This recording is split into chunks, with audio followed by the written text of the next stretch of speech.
My name's Courtney Gilbert, and I'm the curator of visual arts at the Sun Valley Center for the Arts. The exhibition that we have this winter is called At the Table, Kitchen is Home.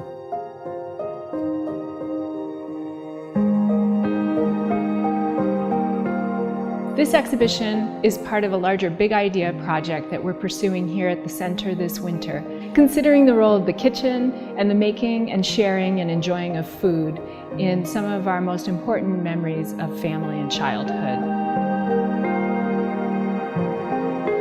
The exhibition features work by 6 contemporary artists, and one of those artists is a painter named Benny Fountain. He grew up in northern Idaho, in a part of the state that's known as the Palouse. He's produced a whole body of work marrying the landscapes of the Palouse with images of the kitchen in a house he once lived in Portland, Oregon. A kitchen that he used as a studio that he painted in every morning as the sun came up and the light changed. The landscapes of northern Idaho and this kitchen that was really important in his life come together in these beautiful paintings. And there's a really lovely, subtle variation in each painting, even though they all share the same fundamental structure. There's also, in some of his paintings, a kind of hazy quality that for me is a commentary on the nature of memory. Another artist who uses their own kitchen as the basis for creating artwork is Joan Linder. Linder is a professor at the University of Buffalo, and at a time in her life when she had young children and was spending a lot of time involved in kind of the daily labor of domestic life, she began making large-scale drawings of her kitchen sink at various moments in time.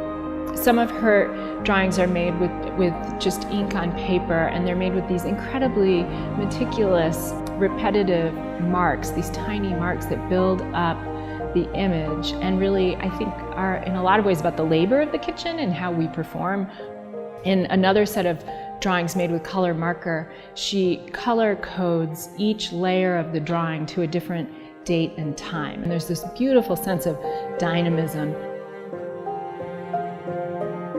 Like Joan Linder, Faris Cook uses drawing as her primary medium, and she's made a whole series of beautiful graphite drawings of a wide range of kitchen objects and implements. And her drawings, they're beautiful drawings on their own, and they kind of get at the beauty inherent in all the little things that we use in our kitchens, and also the ingenuity that goes into designing objects that are used for such very specific purposes. Alongside Faris Cook's drawings, we are sharing a collection of objects lent to the exhibition by residents of the Wood River Valley, so people can spend time checking out the objects and reading the stories behind them.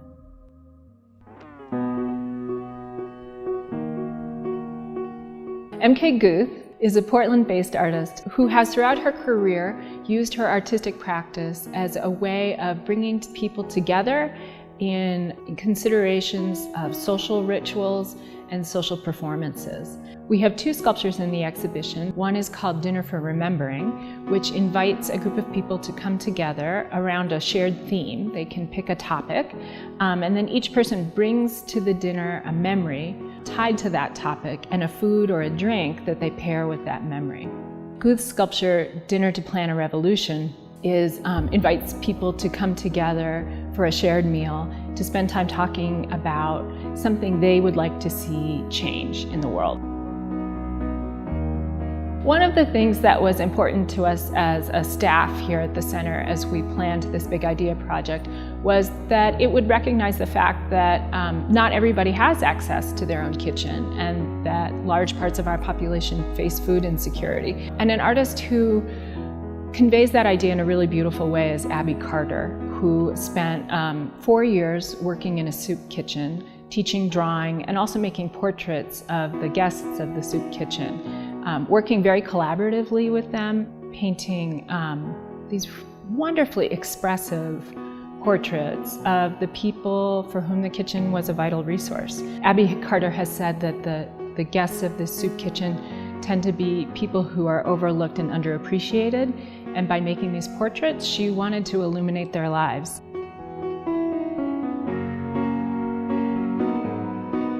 Julie Green is an artist based in Corvallis, Oregon, who teaches at Oregon State University, and for a number of years has made work about the idea of food and the domestic. In this exhibition, we have two separate bodies of work. One is titled An Embarrassment of Dishes, and it consists of a dinner service for 12 of 1961 Noritake china that the artist inherited from a grandmother, and was very fond of the grandmother, but not particularly fond of the pattern on the china. So after a number of years, Green realized that the china could become a surface for art. So it's been repainted by Green with this beautiful flow blue pattern. And the back of each piece contains 100 embarrassing or maybe cringeworthy memories. So it's sort of this beautiful confessional piece. We were also able to commission a new body of work by Green, who came to the Valley and spent a week living in the Sun Valley Center for the Arts in Hailey. The house is perhaps most famous as the birthplace of the poet Ezra Pound, but throughout much of the 20th century, a woman named Roberta McKercher, who went by the nickname Bert, was probably its best known occupant in the town of Hailey. McKercher was a journalist, the first woman member of Rotary, and a well-known home cook.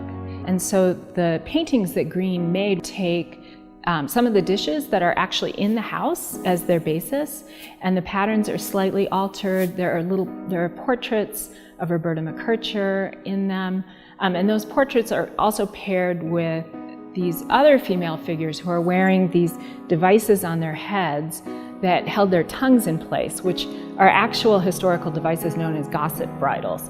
They were invented in Scotland in the 15th or 16th century as a way to punish and control women who were seen as nags or gossips or scolds. And so for Julie Green, Roberta McKercher, or Bert, lived a life that was unbridled.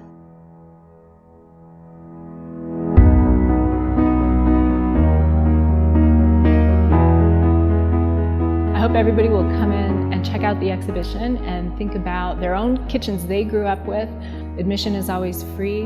We've got a ton of related events, so check out the calendar and join us in the conversation.